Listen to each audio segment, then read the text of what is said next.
예, 요한 3서 1장, 요한 3서는 전체 1장으로 되어 있고요. 예, 제목 그대로 사도 요한이 쓴 편지예요. 특별히 이 편지는 가이오라는 특정한 사람에게 보내는 편지이기도 합니다.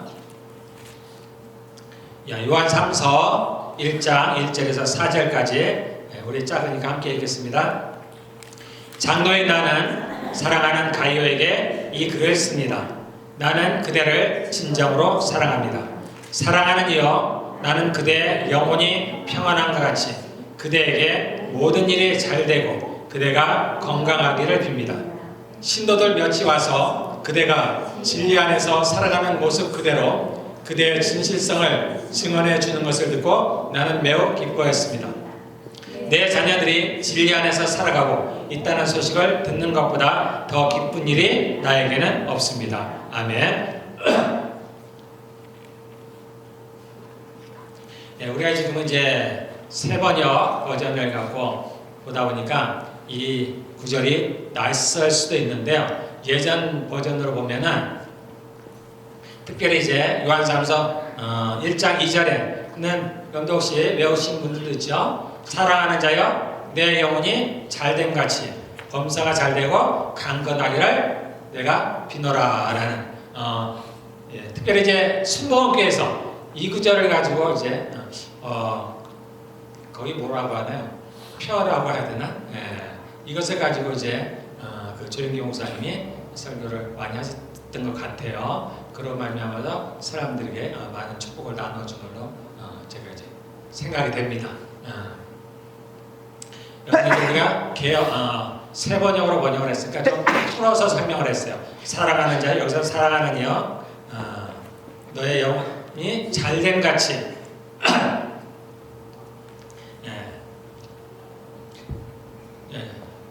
예전에는 우리가 이제 한문을 번역했다 그랬죠. 한문은 영어를 번역한 거예요. 영어는 보통 라틴어를 번역을 했습니다. 예전에 이제 우리가 이제 그 루터가 이제 종교개혁을 일으켰는데 종교개혁의 큰 것 중에 있습니다. 그것이 뭐냐면 그 중에 하나가 우리가 가장 아는 것은 뭐예요? 오직 믿음으로 구원을 얻는다 했습니다. 근데 그것만큼 중요한 것이 하나가 있는데 뭐냐면 그 전에 이제 그 당시는 카톨릭이죠. 가톨릭에서는 이 성경을 누구만 보냐면 사제들만 봤어요. 주교들만 봤어요. 그 당시에 성경은 뭘로 번역이 됐냐면 라틴어로 번역이 됐어요. 라틴어라는 것은 로마, 옛날 로마 말이죠. 헬라어라는 것은 그리스, 옛날 그리스어입니다. 라틴어는 이제 로마, 옛날 로마의 말인데 그 당시에는 대부분의 이제 그 귀족들, 똑똑한 사람들은 라틴어를 가지고 사용했습니다. 그래서 이제 성경이 라틴어로 번역이 되어 있어요. 그러다 보니까 이 성경은 누구만 읽냐면 사제들만 있어요. 주교들만 읽어요. 그러니까 일반 백성들은 예수님을 믿지만 그들이 예배를 드리지만 이 성경이 뭐라고 써져 있는지 잘 몰라요. 알 수가 없었습니다. 근데 루터가 이제 종교 개혁을 하면서 했던 중에 큰 것 중에 하나가 이 라틴어로 된 성경을 루터가 독일 사람이죠. 그러니까 독일어로 번역을 해버렸어요. 그러니까 어떻게 돼요? 일반 백성들도 누구나 성경을 읽게 되었습니다. 그래서 모든 사람들이 이 하나님의 말씀을 접하게 되었어요. 저는 그것이 아주 큰 거라고 이제 생각해요. 그런데 이제 그리고 어쨌든 그렇게 해서 이제 번역들이 이루어졌는데 최근에 와서는 이제 원문들을 공부하는 분들이 많이 생겼습니다. 그래서 이스라엘로 직접 가서 이 히브리어를 구약은 히브리어로 써져 있습니다. 그 다음에 신약은 헬라어로 써져 있어요. 왜냐하면 예수님이 살던 당시, 지금으로부터 한 2000년 전에는 로마가 그 지역을 지배하던 때입니다. 전 세계는 아니고 그 중동 지역, 지금 중동이라고 하는 보통 역사를 보면은 근동이라는 말을 씁니다. 이게 좀 다른 얘기인데 고대 근동이라는 말을 쓰고 중동이라는 말을 쓰는데 그거는 무엇을 말하냐면 자 중심은 어디예요? 보통 그런 역사들의 보통 중심은 유럽이죠. 유럽입니다. 그래서 유럽으로 봤을 때 동쪽이라는 뜻이에요. 유럽을 중심으로, 지구는 동굴기 때문에 사실은 어디를 지정해 놓지 않으면 똑같은 장소도 볼 때 동쪽이 될 수 있고 서쪽이 될 수가 있습니다. 그런데 유럽을 중심으로 봤을 때 동쪽의 근동이라는 건 가까운 동쪽이라는 뜻이에요. 그래서 예루살렘을 근처를 가리킬 때 두 가지 단어를 사용하는 겁니다. 그래서 중동, 그래서 우리가 중동 지역 하면은 이제 그런 뜻이에요. 그 다음에 근동, 같은 지역을 말하는 거예요. 당시에 이제 그 중동 지역, 근동 지역을 지배하던 나라가 이제 로마입니다. 로마. 당연히 로마어가 멀리 퍼져 있는데, 그 전에 로마 이전의 시대가 누구냐면은 헬라 시대, 헬라 시대의 대표적인 왕이 누구예요? 우리가 아는 대로 알렉산더 대왕입니다. 알렉산더 대왕이 젊은 날에 죽었죠. 그래서 이제 나라를 아주 많이, 로마의 대부분을 다시 이제 그리스죠. 거기서 점령을 했습니다. 그리고 이제 알렉산더가 생각보다 일찍 죽었어요. 젊은 날에 죽었습니다. 그리고 나서 이 헬라의 나라가 4개 나라로 쪼개지는 겁니다. 그런 역사들이 있는데, 그런데 이제 이 알렉산더 대왕이 헬라 제국이라고 하죠. 헬라 제국을 만들고, 이제 그들의 문화가 그 당시에 많이 퍼져 있었습니다. 그리고 예수님 당시에는 그래서 이미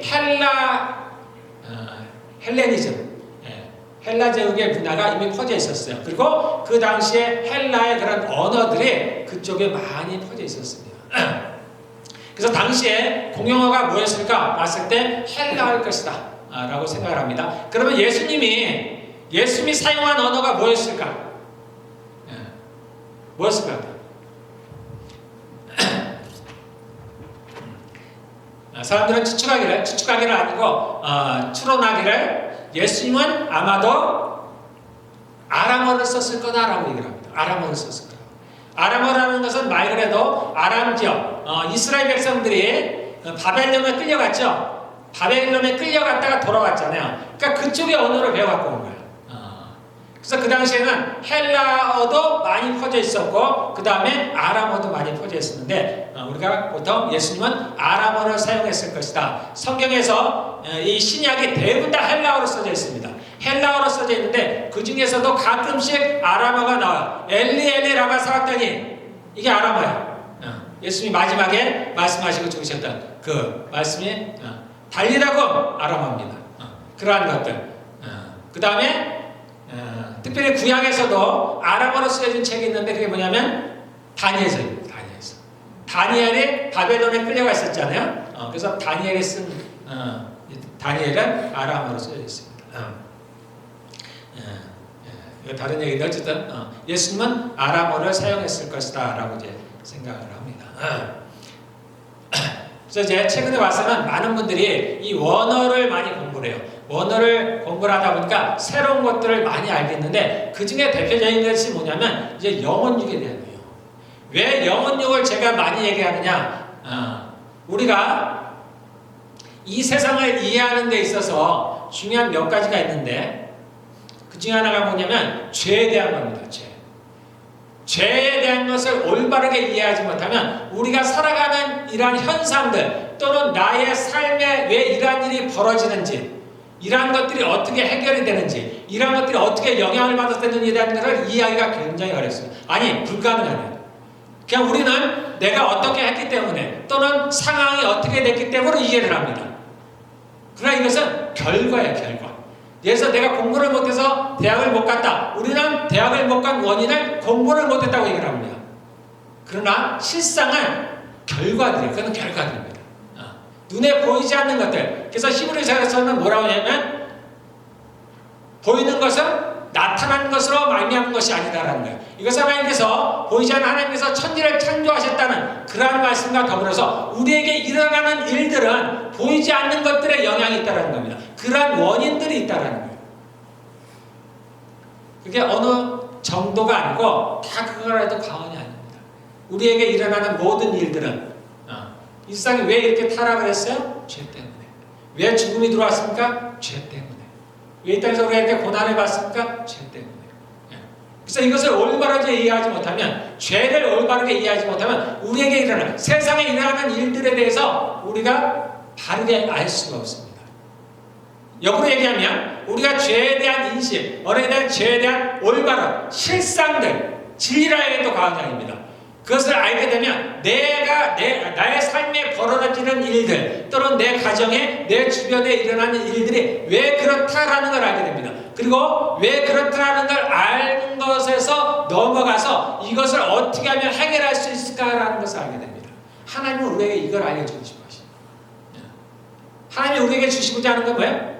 너희를 향한 나의 생각을 내가 안 하니 재앙이 아니라는 거예요. 우리가 이 땅에서 고통스럽게 살아가는 거, 우리는 고난을 당연스럽게 받아들입니다. 고생을 당연스럽게 받아들여요. 이 땅에 살아가는 게 당연한가 아닌가? 인생이 당연히 고난이 있는 것이 아닌가? 워낙 흔하기 때문이에요. 흔하기 때문이고 그 원인을 알 수도 없고 그걸 해결하기도 어렵기 때문에 그냥 순응하는 거예요. 받아들이는 겁니다. 그러나 하나님이 우리에 대한 하나님이 만드신 우리에게 주시고자 하는 것은 그러한 재앙이 아닙니다. 하나님이 첫 번째로 이름을 지어주신 사람이 누구냐면은 의외로 이스마엘이에요. 이스마엘의 이름의 뜻이 뭐예요? 하나님이 그 고통을 돌아보셨다라는 겁니다. 하나님께서 우리의 고통을 돌아보셨다. 우리는 죄로 말미암아서 우리는 정말 무지했습니다. 우리가 지혜롭다고 하나 우리가 우둔하게 되었다는 거예요. 우리는 아무것도 모른다 해도 과언이 아닙니다. 그냥 마귀에게 속아서. 그래서 우리가 그러한 죄에 대한 그러니까 원인이죠. 알면은 내게 일어나는 일들을 우리가 알 수가 있고 더 나아가서 그러면 내가 어떻게 우리가 원하는 게 그것이죠. 하나님께 우리에게 주시는 것이 주시고자 하는 게 그거예요. 너희를 향한 나의 생각을 안 하니 재앙이 아니고 평강이 평강. 그리고 미래의 희망을 주는 것이다. 우리에게 복을 주시기 위한 것입니다. 그래서 우리가 하나님이 주시는 복을 누릴 수가 있게 됩니다. 또 하나 우리가 영혼육에 대해서 제가 많이 하는데 영과 혼과 육을 올바로 알지 못하면 우리를 이해할 수가 없어요. 나를 이해할 수가 없어요. 사람들을 이해하기가 어렵습니다. 다르게 얘기하면 우리가 영과 혼과 육을 올바로 이해하게 되는 순간에 내가 누군지를 알게 됩니다. 하나님께서 무슨 일을 하는지를 알게 돼요. 주변 사람들을 알게 됩니다. 사람들. 그래서 두 가지를 알면은 이 땅이 어떻게 돌아가고 있는지, 왜 이런 일들이 벌어지고 있는지, 그리고 하나님이 만드신 사람들이 어떠한지를 알게 됩니다. 지혜롭게 됩니다. 자, 그래서 이제 원어를 하다 보니까 원어를 통해서 알게 되는 그 중에 큰 것 중에 하나가 뭐냐면 영과 혼이 분리되어 있다는 거예요. 우리 성경의 대부분은 우리는 영혼을 분리하지 않습니다. 한글 성경은. 그래서 이것을 섞어서 사용해요. 섞어서. 어느 때는 영혼, 그 어떤 때는 마음, 어떤 때는 생명, 여러 가지로 생각합니다. 나름대로는 번역하시는 분들은 그 문맥에 따라서 나름대로 생각하지만 정확하지 않은 겁니다. 그러나 최근에 이제 원어를 공부하다 보니까 이러한 것들이 명확하게 분류를 합니다. 그래서 어떤 번역분들은 아예 혼은 무조건 혼으로만 씁니다. 앞뒤 문맥에 관계없이 무조건 혼으로만 써요. 영어로 원어가 영인 것은 영어는 이제 퓨뉴마 앞에서 보통 피는 푸는 이제 발음을 안 해요. 근데 우리는 정확히 이제 잘 모르니까 이제 퓨뉴마 이렇게 하니까 우리도 이제 이렇게 되면 원래 뉴마 이렇게 발음이 되는데 그 다음에 이 혼은 뭐라 그래요? 푸시케? 저도 잘 까먹었네. 어쨌든 혼과 영을 분명하게 구분을 합니다. 그래서 여기에서는 우리가 그전에는 이제 그런 걸 몰랐을 때는 그냥 우리의 영혼이라니까 명확하지 않죠. 뭐가 뭔지 모르는 거예요. 그러니까 우리의 마음, 우리 뭘까? 우리의 정신, 이성 명확하지 않은데 육체, 좀 육과와는 좀 다른 구별되는 그런 것이 아닐까라는 것 생각으로 우리가 막연하게 생각을 합니다. 그래서 그렇게 했는데 이제 원어를 보다 보니까 이 영혼이 뭐였어요? 혼이다 하는 거예요. 혼이. 그래서 우리가 베드로전서 1장 9절도 많이 이용하죠. 믿음의 결국은 우리의 영혼의 관. 그런데 정확히 알다 보니까 혼의 구원이다. 우리가 이전에는 막연하게 영이 아닐까라고 생각합니다. 그런데 성경을 원어로 보니까 영이 아니다 혼이다. 그래서 이제 성경을 조금 더 정확하게 알게 됐어요. 정확하게. 그래서 여기에서 영어는 혼입니다. 정확하게 말하면 혼이에요. 그 다음에 나는 그대의 영혼이 평안함과 같이, 예전의 성경은 어떻게 번역이 됐다고요? 내 영혼이 잘됨 같이. 근데 여기는 평안하다고 번역을 해놨어요. 이 번역은 잘못입니다. 잘되는 게 맞아요. 평안한 게 아닙니다. 전 번역이 맞아요. 내 영혼이 잘됨 같이. 정확히 얘기하면 내 혼이 잘됨 같이. 다시 말하면 내 혼이 먼저 잘 돼야 된다는 거예요. 그래야 검사가 잘 되고 강건하다는 얘기입니다. 단순히 평안한 것만이 아니고 잘 돼야 돼요. 잘 돼. 내 혼이 잘 돼야 되는 겁니다. 자, 그래서 우리의 몸은 영과 혼과 육으로 이루어졌는데, 그래서 제가 오늘 제목을 뭐라고 했냐면 강건의 순서입니다. 강건해집니다. 영과 혼과 육으로 우리는 이루어졌어요. 그런데 강건해지는 순서가 있습니다. 이 순서가 어긋내지면 잘못되는 거예요. 문제가 생깁니다. 최근에는 이제 우리가 어떤 한국도 어떻게 보면 운동 열풍이 불었죠. 모두가 몸을 키우는 데 관심이 많습니다. 여자든 남자든 관계가 없어요. 그래서 자신의 몸을 자랑하는 시대야 지금은. 그래서 근육을 남자는 아주 키우는데 아주 관심들이 많습니다. 그래서 이러한 것도 마찬가지다. 이것도 지나치면 이게 문제가 생깁니다. 균형이 맞죠. 영과 혼과 있어서, 특별히 영혼에 있어서, 육체도 마찬가지긴 합니다만, 특별히 영혼에 있어서 가장 중요한 게 뭐냐? 우리는 영이 중요합니까? 영이 중요해요. 당연히 중요합니다. 영혼 중에서 대표가 뭐냐 할 땐 영이에요. 하나님은 영이시고 우리를 뭘로 만드셨냐? 영으로 만드신 겁니다. 영으로 만드셨어요. 아담이 범죄할 때 아담이 범죄함으로 죽었어요. 근데 뭐가 죽었다 했어요? 영이 죽었어요. 왜 혼이 아니고 영이 죽었을까? 아담은 영입니다. 하나님 영으로 만들어주신 거예요. 지금 세상 사람들은 영이 아니죠. 영이 죽었으니까 혼이에요. 세상은 혼입니다. 그래서 나라고 인식하는 거 혼이에요. 그러나 아담은 어땠을까? 아담은 영이에요. 그 당시는 죽지 않았습니다.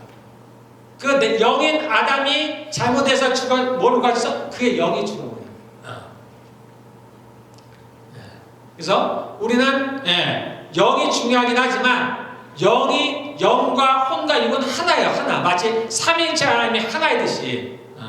그래서 우리가 하나님의 말씀만을 따른다든가 또는 성령님을 따른다. 이것은 잘못됐다 그랬죠. 이건 치우친 겁니다.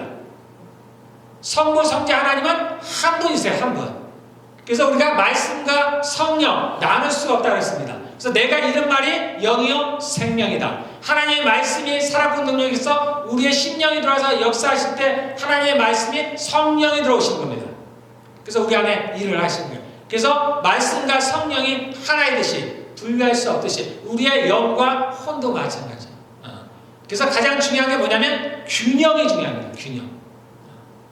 균형이 중요해요. 우리의 몸도 마찬가지예요. 균형이 중요해요. 그래서 지나치게 우리의 몸만을 위하다보면은 모든 것이 마찬가지인데 교만해집니다. 그걸 한쪽으로 치우쳐져요. 이쪽만 관심을 가요. 그래서 이 몸을 가꾸는데 열심히 살아 지나치게. 그럼 오로지 관심이 거기에 있습니다. 육에 관심이 있어요. 우리는 모두가 최고가 되기를 기도합니다. 그래서 우리 심지어 자녀들이 최고가 되기를 기대해요. 그러기를 바라죠. 그런데 여러분들 가만히 생각해 보세요. 이게 하나님의 가르치십니까? 성경에? 아니요, 그렇지 않습니다.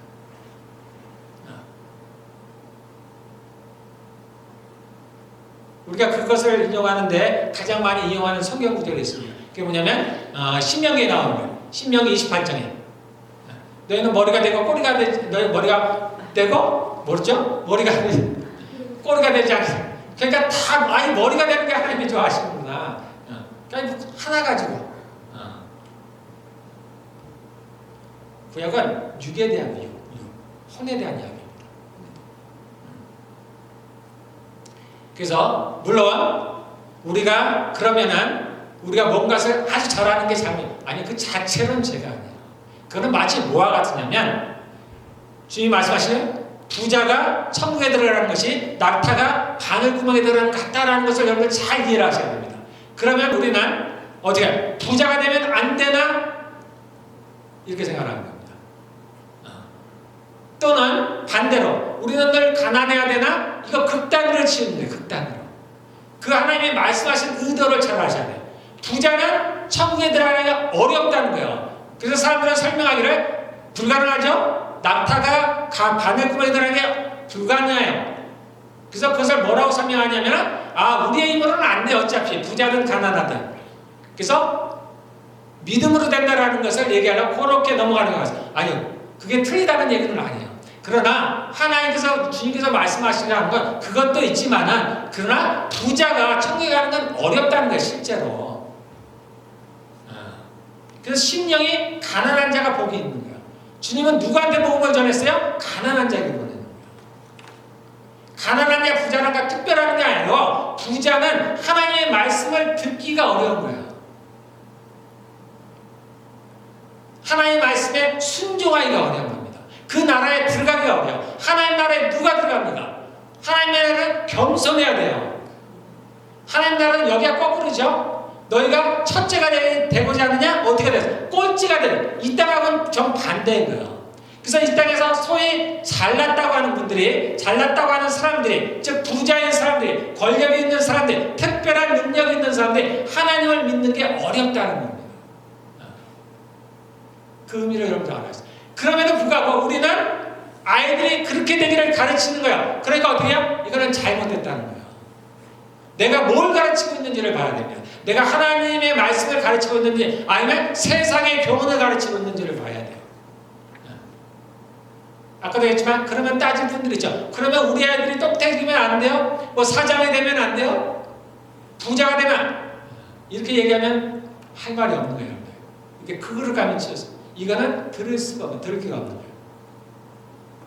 주님께서 말씀하시고자 하는 의도를 여러분 잘 들으셔야 됩니다. 그래서 균형이 중요해요. 균형이. 그래서 몸과의 특히나 직업적이든 뭐든 그것이 몸이든 너무 특별하게 몸에 이렇게 관심. 몸이라는 게 이 몸, 우리 몸뿐만이 아니에요. 육체에 관한 일들. 뭐 직업으로 치면 특별한 직업들 또는 특별한 기술들, 남보다 뛰어나는 정상에 가 있는 이러한 것들이 좋기도 하겠지만은 그러나 좋지 않을 경우가 훨씬 더 많다. 그러한 분들이 하나님의 말씀을 받아들이고 겸손해지기가 훨씬 힘듭니다. 물론 우리는 금상첨화, 기왕이면 뛰어나고 하나님의 말씀도 순종하고 겸손하고 그러기를 바랍니다. 현실적이지 않은 얘기예요. 보통의 경우, 일반적인 걸 얘기하는 겁니다. 특별히 그런 사람들이 있느냐? 세상에 있죠? 네. 있습니다. 하나님께서 저하고 이제 말씀을 자주 하신다죠. 우리 코스코를 가니까 너무 장사가 잘 돼요. 너무 잘해요. 갑자기 내가 그런 생각이 하나님 여기에 관심이 있어요. 하나님은 보통 세상에 관심이 없습니다. 하나님 저기 코스코에 관심이 있나요? 관심이 있다 그랬어. 내가 의외에 내다녔어요. 하나님 관심이 있다 그랬어. 왜인가요? 그 오너에 하나님은 관심이 있는 오너가 하나님께 속했기 때문에 관심이 있는 거예요. 그런 특별한 경우도 있습니다.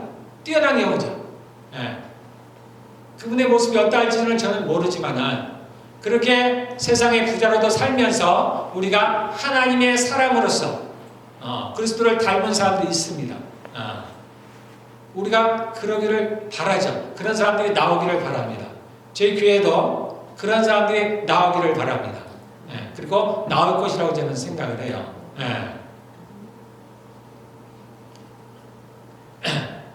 그래서 이 영과 혼의 육에 있어서 중요한 것은 균형이다. 균형이다. 자, 그러면 여기에 영과 혼이 중요하고 그런데 왜 여기서는 혼만 나왔을까? 내 혼이 잘 됨 같이 내 혼이 잘 돼가지 기왕이면은 너의 영과 혼이 잘된 같이 이렇게 왔어야 맞을 것 같은데 왜 영을 싹 빼고서 혼만 나왔을 것 같아요, 여러분들? 왜 혼이 잘된 같이? 왜 영은 여기서 단어를 싹 뺐을까요? 네. 뭐 어려운 건 아닙니다. 왜냐하면 영은 이미 완전합니다. 특별히 더 잘된 것이 없어요. 거듭난 우리의 영은 온전해요. 그러나 혼은 아닙니다. 혼은 잘 돼야 돼요. 변화가 일어나야 됩니다. 제가 오늘 강건에 대해서 얘기했는데 특별히 이제 영과 혼에 대해서 얘기합니다. 육은 여러분들이 강건해지는 것을 너무나 잘 알죠. 어떻게 하면 돼요? 음식을 좋은 것을 먹으면 됩니다. 요즘 누군가 그러더라고요. 우리가 건강해지기 위해서 좋은 것들을 자꾸 찾아 먹는데 나쁜 걸 안 먹으면 된다 하더라고요. 그게 맞는 얘기가 돼요. 그래서 좋은 것도 먹지만 우리가 나쁜 것을 삼가하면 몸이 좋아집니다. 그리고 또 뭐가 중요해요? 우리가 아는 대로 운동을 잘하면 우리의 몸이 건강해지는 겁니다. 또 좋은 교제들을 낳으면 우리 몸이 좋아져요. 우리가 스트레스를 많이 주면 관계가 안 좋아서 스트레스가 많아지면 몸이 나빠지죠. 그래서 좋은 관계를 맺어야 됩니다. 그래서 우리에게 기쁨이 넘쳐나면 우리의 몸이 좋아지죠. 우리가 그런 것들은 우리의 몸을 강건하게 하는 방법들입니다. 우리가 모르는 바가 아니죠. 그래서 오늘은 특별히 그 영과 혼에 대해서 집중적으로 한번 보겠습니다. 여기 보면은 잘 된다는 말, 범사가 잘 돼요. 내 혼이 잘된 같이 범사가 잘. 우리가 원하는 게 뭐냐면 범사가 잘 되기를 원하는 겁니다. 형통한. 범사가 잘 된다는 게 뭐냐면 형통하다는 거예요. 우리가 다 원하는 거예요. 그러면 어떻게 하면 형통할 수 있는가를 얘기를 하는 겁니다. 그래서 형통하다는 것은 뭐냐면 우리에게 있는 장애물들이 없는 거예요. 장애물들이 사라져버리는 거예요. 또는 마귀가 우리에게 놓는 덫들이 사라져버리는 거예요. 올무들이 사라져. 거기에 걸려 넘어지지 않는 겁니다. 그리고 형통하다는 얘기는 주님의 뜻이 잘 이루어지는 거예요. 온전히 이루어지는 거예요. 그리고 주님의 축복을 우리가 온전히 받는 거예요. 현실적으로 얘기하면 일이 잘 풀리는 거예요. 왠지 잘 풀리는 겁니다. 별로 고난도 없고 어려움도 없고 사람들과의 다툼도 별로 없고 평안하다는 얘기입니다. 그렇게 일이 잘 되는 조건으로 뭐냐면 첫 번째 혼과 영이 잘 돼요. 영은 아니 잘 됐죠. 혼이 잘 되는 겁니다. 특별히 제가 잘 되는 것으로 얘기를 하지 않고 강건의 순서를 얘기했습니다. 강건의 순서를 얘기한 이유는 여기에는 영이 포함됩니다. 영은 이미 잘 되어 있지만 우리가 영은 강건해져야 돼요. 혼도 강건해져야 돼요. 육체도 강건해져야 돼요. 순서가 있습니다. 영과 혼과 육의 순서로 가는 거예요. 자, 그러면 이제 영은 이미 우리에게 잘 됐다 그랬죠. 하나님 온전해 주셨어요. 온전하게 우리가 이제 지음을 받았습니다. 나의 영은. 그러면 강건해진다는 것은 뭐냐면 영은 자라나야 됩니다. 영은 자라나야 돼요. 우리의 영이 자라나야 됩니다. 우리가 신앙이 성숙하다는 것은 영과 혼이 강건해지는 걸 말합니다. 그래서 영이 강건하다고 할 때는 영이 자라나는 걸 말해요. 영은 자라나요. 그리스도의 분량에까지 자라나야 됩니다. 키가 자라나 해도 과언이 아닙니다. 그냥 자라나요. 우리의 육체는 어느 나이가 되면 멈춰버리죠. 더 이상 성장을 않습니다. 우리의 혼도 어느 수준이 가면 멈춥니다. 그래서 이 혼은 자란다는 표현을 잘 안 써요. 강건해진다고 할 때 이 혼은 경건해지는 겁니다. 깨끗해지는 거예요. 정결해지는 거예요. 거룩해지는 겁니다. 이것은 영에게는 관계가 없어요. 영은 이미 거룩합니다. 영은 깨끗해요. 영은 더 이상 죄를 지을 수 없어요. 나의 영이 여러분 특별하다고 생각하지 마세요. 다른 누군가 아니라 여러분의 영. 나의 영은 더 이상 죄를 지을 수가 없어요. 죄를 지을 수가 없습니다. 내 영은 완전하게 지음을 받았어요. 거듭날 때. 혼은 그렇지 않습니다. 아까 얘기했죠? 우리 믿음의 결국이 영의 구원이 아니고 혼의 구원이라고 했습니다. 혼의 구원. 혼의 구원은 우리가 죽은 후에 물론 완전하게 구원을 얻지만 이 땅에서도 혼은 계속해서 구원을 얻어나갑니다. 그래서 너희는 두렵고 떨림으로 너희의 구원을 이루라. 이 땅에서도 우리가 구원을 계속해서 이루어 나가는데 그 구원은 어디에서 일어나냐? 나의 혼에서 일어나는 겁니다. 그래서 영은 자라나고 혼은 깨끗해지는 거예요. 거룩해지는 걸 말하는 겁니다. 그래서 우리가 강건해진다 이렇게 이제 표현을 한다 그랬습니다. 자, 그렇게 되면은 어떤 일이 벌어지냐면 우리에게 형통하게 되는데 성경의 형통의 예로 가장 대표적인 사람이 누가 있냐면은 요셉이에요. 요셉이 형통한 게 대표.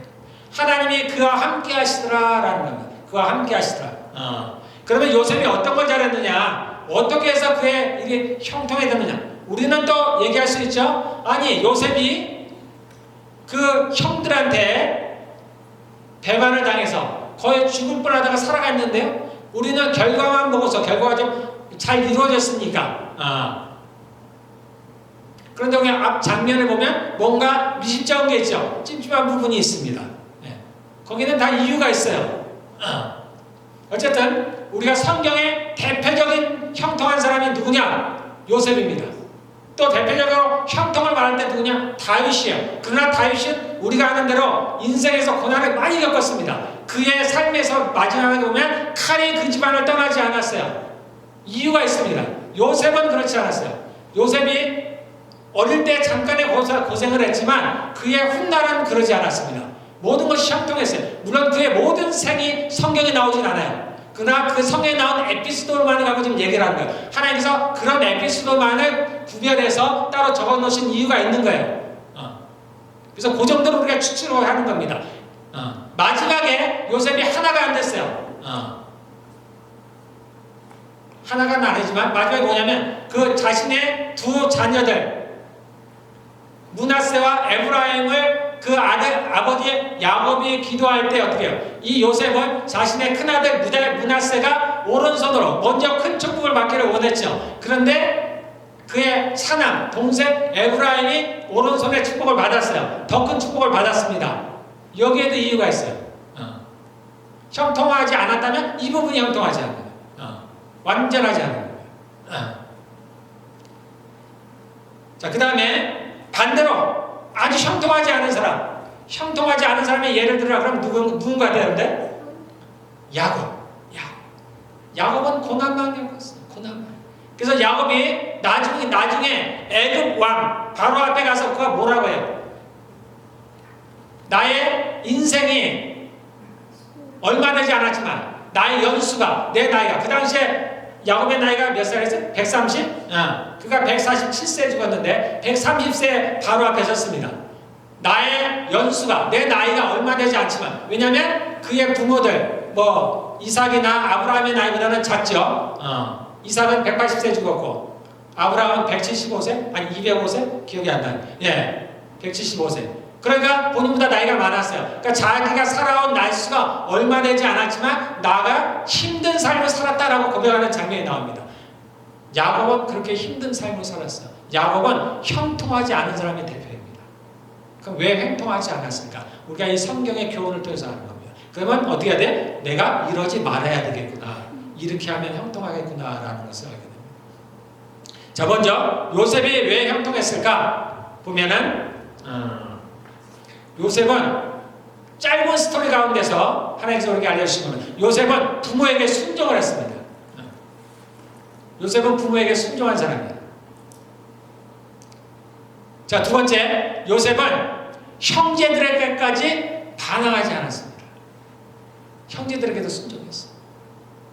우리가 그 장면을 보면 형제들이 요셉을 죽이려고까지 하고 또 요셉을 구덩이에 놓고 또는 애굽에 파는 그러한 과정 속에서도 우리가 이 요셉이 크게 반항한 것을 잘 못 봐요. 자, 세 번째, 요셉은 하나님께 순종을 했습니다. 그 보디발의 아내가 요셉을 유혹했지만 끝끝내 그가 하나님을 두려워했기 때문에 하나님을 경외했기 때문에 그 유혹에 넘어가지 않았습니다. 그 요셉은 하나님께 순종하고 부모에게 순종하고 그의 가족 형제까지도 순종하였습니다. 그리고 또 하나 이 요셉은 주변 사람들에게도 순종을 했어요. 그래서 주변 사람으로부터 특별한 그렇게 잘못된 뭐라고 할까요? 그게 적대자가 원수가 없어요. 요셉은 그럽니다. 그래서 감옥에 끌려갔을 때 어때요? 사람들하고 아주 친화적이에요. 우리가 누군가를 친해진다는 얘기는 그 어떤 사람이 나에게 원수처럼 대하지 않아요. 누가 나에게 원수처럼 대하면 쉽게 친해지지 않습니다. 내 말을 잘 듣는 사람을 잘 친하게 지내요. 요셉은 그러한 사람이었어요. 그러니까 하나님이든 이웃이든 형제든 부모든 아주 순종하는 사람이었어요. 잘 따르는 사람이었습니다. 그래서 우리가 이것을 잘 못해요. 왜냐하면 우리 마음에는 어떤 사람이면 내가 만약에 다른 사람에 순종한다 그러면 이제 바보처럼 되는 것 같아. 바보가 되는 것 같아. 내가 손해를 보는 것 같단 말이야. 내가 이렇게 하면, 내가 이 사람들 말대로 따르면 내가 손해를 볼 것 같아. 다른 사람은 상대는 머리를 쓰는데 내가 그것을 마치 따르면 나는 내게 그것을 잃는다고 생각합니다. 그래서 이것을 잘 못합니다. 하려고 잘 안 해요. 그리고 세상은 이런 사람들을 어리석다고 표현을 합니다. 그러나 하나님 말씀은 그렇지 않다. 우리에게는 하나님은 공평하신 하나님이십니다. 이럴 때 안 되는 것 같은데 우리의 삶이 형통합니다. 저는 이런 사람들을 제일 부러워했어요. 예수를 믿으면서 우리가 볼 때 막 바보 같은데 주님이 도우셔서 어떤 사람이 그런 거죠. 시골에서 농사를 짓는데 다들 이제 추수때가 됐든지 모내기를 하든 어때요. 그래서 주일일을 할지라도 요거는 꼭 맞춰야 되는 거예요. 안 그러면 내가 오늘을 넘기면 농사가 안 되고 내가 이 좋은 날씨에 추수하지 못하면 이 농작물을 내가 다 버릴 것 같아요. 그래서 그 주일날을 할지라도 일을 하는 겁니다.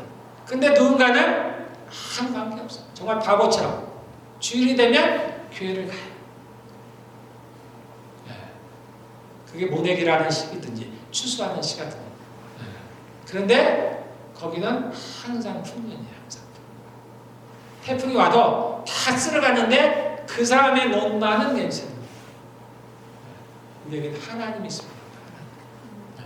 저는 그런 사람들이 제일 부러웠어요, 진짜. 그래서 이 요셉은 순종을 잘했습니다. 그리고 늘 하나님을 경외했습니다. 그리고 그는 정말 하나님을 경외하고 하나님의 말씀을 중요하게 했어요. 그래서 이 요셉이 죽는 순간에도 뭐라고 했어요? 자기의 시선을 가나안으로 옮겨달라고 했습니다. 그 하나님의 약속, 하나님이 정말 귀하게 여기시는 그것을 이 요셉도 귀하게 여긴 거예요. 하나님은 귀하게 여긴 사람입니다.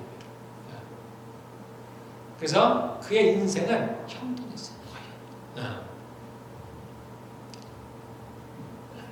자, 다윗을 한번 보면은 다윗은 어떻게 해요? 부모에게 순종했죠. 부모에게 순종을 잘했습니다. 그런데 다윗은 누구한테 하느냐? 형제한테는 안 그랬습니다. 형제한테는 못했어요. 그래서 그가 부모의 심부름으로 골리앗과 싸우기 전에 그 형제들을 찾아오는 장면이 나오죠. 근데 그 형제들과 다투는 장면이 나와요. 그대로 순종하지 않는 거예요. 받아들이지 않는 거예요. 그래서 다윗은 이 부분이 부족했습니다. 요셉하고 다른 것 중에 하나요. 다윗은 하나님께 아주 순종한 사람입니다. 아주 순종한 사람이에요. 그리고 하나님을 특별히 경외했고, 다윗은 특별한 게 뭐였냐면 또 하나가 다윗은 하나님을 아주 사랑했던 사람이에요. 하나님을 정말 사랑했던 사람입니다. 그리고 다윗은 또 뭐가 있었냐면 믿음이 아주 강했던 사람이에요. 그래서 그가 믿음으로 골리앗과 싸워서 이길 수 있었던 것입니다. 그래서 다윗은 이러한 많은 형통할 만한 조건들이 갖고 있었어요. 그런데 그렇지 않은 조건이 있었습니다. 그렇지 않은 그 중에 하나가 뭐냐면 형제와 형제에게 순종하지 않았어요. 자기 형들에게 순종하지 않았습니다. 그리고 다윗은 굉장히 호전적이었어요. 그래서 형들과도 다툰 거예요. 우리 하나님은 이러한 다윗의 성격을 사용하기는 하였습니다. 그러나 다윗은 그런 사람이었어요. 그리고 다윗은 욕심이 많은 사람이었어요. 우리가 다윗을 거의 우상시하지만 다윗은 그렇게 완전한 사람이 아니었어요. 다윗은 욕심이 많은 사람입니다. 그가 왕이 되기 전에도 이미 많은 아내를 거느리고 있었어요. 나발 알죠? 나발이 자기의 요구를 들어주지 않자 그가 어떻게 했어요? 그 다음날 나발을 죽이러 갔어요. 다윗이 그런 사람이에요. 완전한 사람이 아닙니다. 그러므로 다윗은 요셉만큼은 형통한 사람이 아니에요. 그래서 그 다윗이 왕이 됐지만 많은 권력을 갖고 있었지만은 그러나 다윗은 그렇게 그 요셉만큼 완전한 권력을 갖지 못했어요. 다윗은 항상 누구를 두려웠냐? 수루야의 아들, 자신의 군대 장군 요압과 아비새를 늘 두려워했어요. 그래서 이것은 뭐냐면 마치 바울의 가시와 같은 거예요. 왜냐하면 다윗의 성품이 그렇기 때문에 다윗의 성품이 그렇게 겸손하고 그런 게 아니에요. 그래서 하나님께서 마치 바울의 가시처럼 남겨둔 거예요. 그래서 이 다윗도 왕이지만 함부로 행동하지 않습니다. 왜냐하면 요압과 아비새가 있기 때문이에요. 마지막으로 다윗이 죽을 때 어떻게 합니까? 자기 원수를 갚아달라 그러죠? 전혀 그리스도의 성품이 아니에요. 그래서 다윗은 완전한 사람입니다. 그래서 다윗은 보통 우리가 균형을 맞출 때 뭐를 얘기하냐면 영과 혼의 균형을 말합니다. 그러면 영은 보통 뭘 그러냐면 하나님과의 관계, 하나님과의 관계. 그래서 우리가 균형을 맞춘다고 할 때는 두 가지를 맞춥니다. 즉 하나님과의 관계, 사람과의 관계를 맞춰요. 이 두 가지가 항상 같이 가요. 이것이 한쪽으로 치우치면 다윗의 경우가 치우친 경우입니다. 다윗이 하나님을 사랑했어요. 우리가 시편을 보면 알죠? 그렇게 하나님을 사랑했습니다. 그러나 다윗은 이웃을 사랑하는 것에 실패했어요. 그가 우리아의 아내를 범하죠. 그가 원수를 갚아달라고 합니다. 나발이 자기 맛을 안 듣자 죽여요.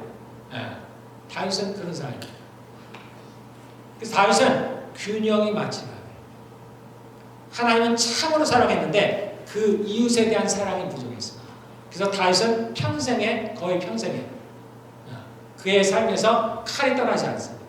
늘 고난 가운데, 전쟁 가운데 살아가요.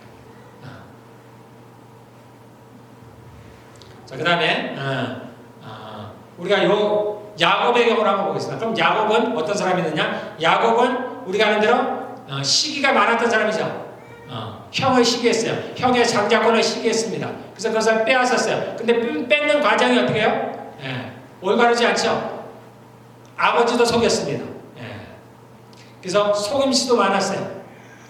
그리고 야곱이 한 것 중에 큰 잘못된 것 중에 하나가 뭐였냐면 편애가 심했습니다. 편애. 그래서 자신의 아들 누구를 편애했어요? 요셉을 편애했습니다. 왜 요셉이 자신의 큰아들 므낫세가 축복받기를 원했어요? 요셉도 편애를 합니다. 이게 뭐냐면은 우리가 세상에 누군가 얘기하면 가문의 저주를 하는 거고 성경적으로 얘기하면 우리가 죄를 범하면 어떻게 3, 4대까지 넘어가죠? 이 부분이 넘어가요. 이 부분. 편애가 넘어가요. 편애. 자, 이 죄는 어디서부터 시작되느냐? 아브라함부터 시작됐어요. 그럼 아브라함이 뭘 잘못했길래? 아브라함이 아닌 사라가 잘못했습니다. 사라가 뭘 잘못했길래? 그 하갈을 아브라함의 아내로 줬죠. 이게 하나님이 원하시는 게 아닙니다. 범죄가 여기서부터 시작됐어요. 그래서 그로 말미암아 낳은 아들이 이스마엘. 그 아내 사라는 아브라함은 편애하지 않았죠. 그러나 그 아내 사라는 자신의 자식의 이삭만을 사랑했습니다. 그것이 자신에게 넘어간 거예요. 그래서 이삭은 누구를 좋아해요? 에서를 좋아해요.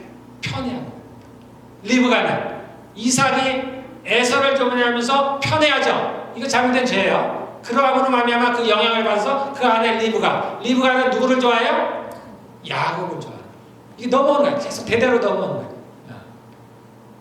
야곱이 누구를 편애하느냐? 자신이 사랑하는 레알의 자식인 요셉과 베냐민을 사랑하는 거예요. 자, 편애하는 게 너무 많아요. 우리가 다른 아들들에서 잘 안 나오지만 그래서 요셉이 누구래? 자기 큰 아들을 편애하는 거예요. 거기서 끝이 나는 겁니다. 왜냐하면 3대에서 끝이 나는 거예요. 성경대로. 어쨌든 이 모든 것들은 다 이유가 있습니다. 원인이 있어. 그러니까 성경대로 가는 거예요. 원인은.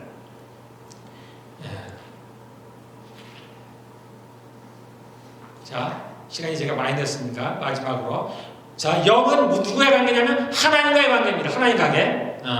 그리고 혼은 누구와의 관계냐면 사람과의 관계예요. 사람과의 관계. 그래서 이 두 개가 잘 균형을 맞아야 돼요. 둘 다 강건하다는 얘기는 하나님과의 관계가 온전해야 된다는 거고 사람과의 관계가 온전해야 된다는 겁니다. 이것이 하나가 틀려버리면 불균형이에요.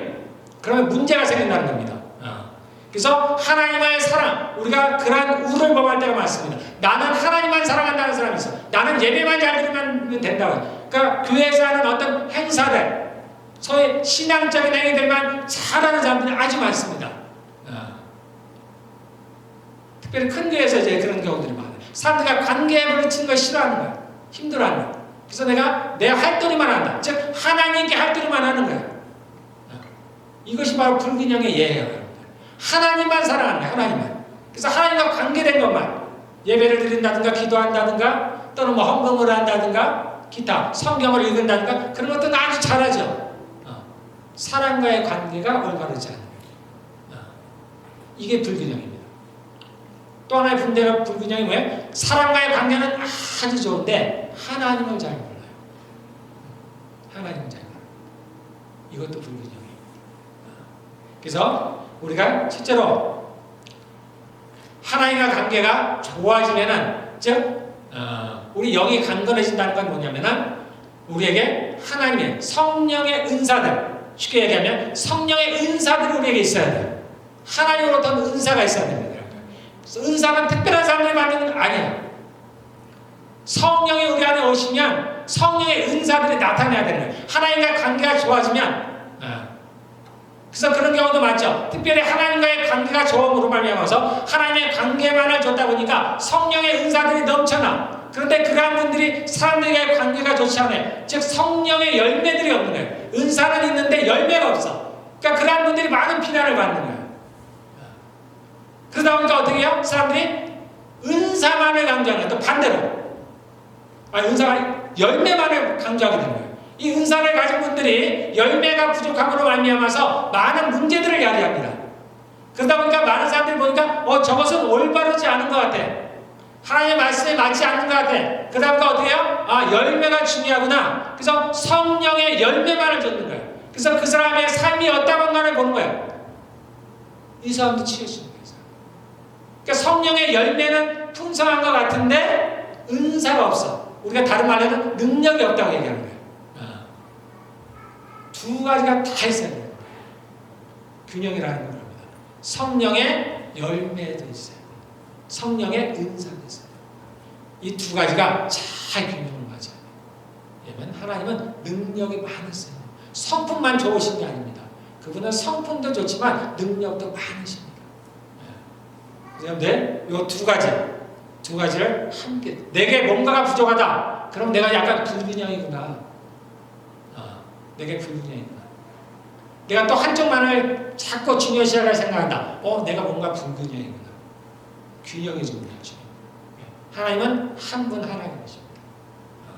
그래서 이제 우리가 그것을 굳이 말씀과 또는 이렇게 성령과 성령의 사이가 이렇게 나누는 경험들이 있다 그랬잖아요. 이게 옳지 않은 겁니다.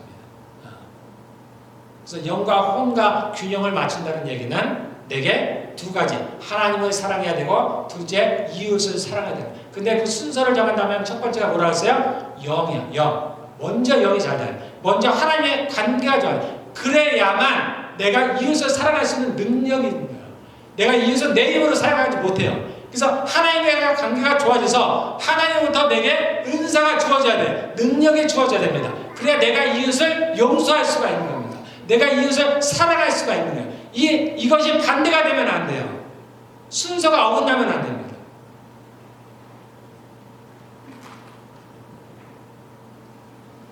이 순서가 어긋나면 어떻게 해요? 그냥 도덕적인 사람이 되는 거예요. 윤리적인 사람. 세상 사람과 크게 다를 바가 없어요. 세상에 착한 사람들과 별로 구분이 안 되는 거예요. 하나님의 나라는 말에 있지 않냐고? 능력이 있다는 거예요. 그런데 능력이 내게 있어야 돼요. 능력이 있어야 돼요.